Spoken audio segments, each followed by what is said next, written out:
Hi, today we're going to practice solving equations that have absolute value bars in them. First, we have some bell work. The absolute value of x equals 9. Well, what can we put in here? We could put a 9 right here. The absolute value of 9 is 9. We could also put a negative 9 because the absolute value of negative 9 is also 9 because negative 9 is 9 spaces away from 0. Then we learned that when we solve, the first step is get rid of anything outside the absolute value bars. Well, this one has nothing outside, so done with that. Then the second step is to have two equations. We're okay with this stuff inside equaling 12 because the absolute value of 12 is 12. But we're also okay with this stuff inside equaling negative 12 because the absolute value of negative 12 is also 12. And then we solve both equations to get two answers.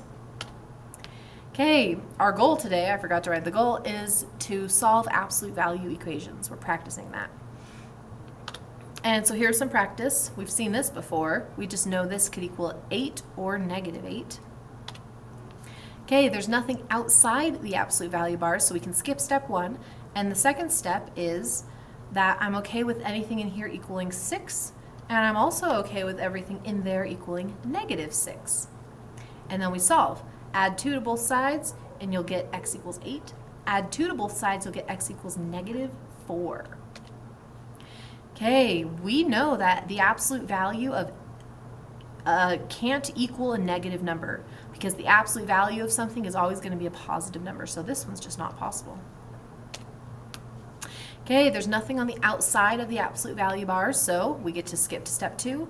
I'm okay with what's inside equaling plus 2 equals 10. I'm also okay with what's inside equaling negative 10 because the absolute value of negative 10 is 10. And then we just solve, subtract 2 on both sides. 3x equals 8. Well, that's going to be a fraction. That's okay. X equals this fraction, 8 over 3.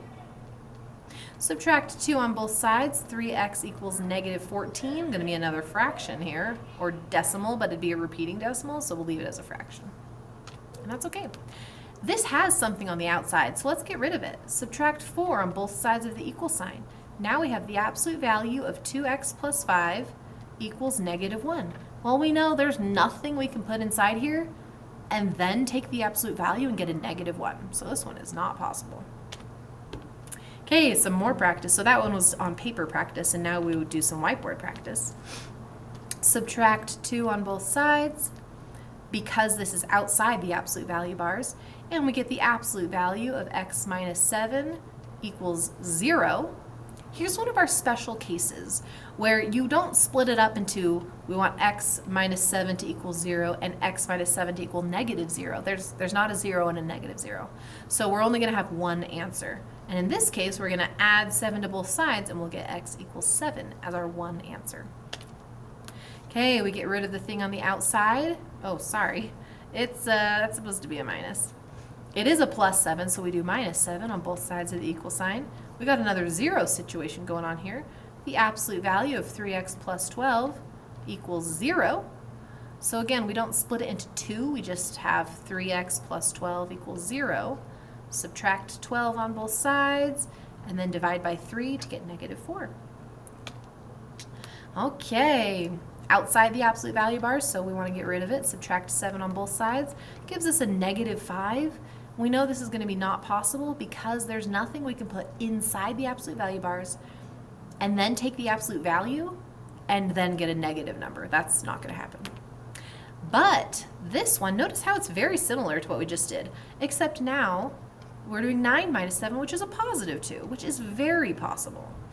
3x minus 7, the absolute value of that. We're okay with this equaling a positive 2 or a negative 2. I'm going to use the space up here just because I'm running out of space. Oopsies. Wonder if I can undo that last one. Nope.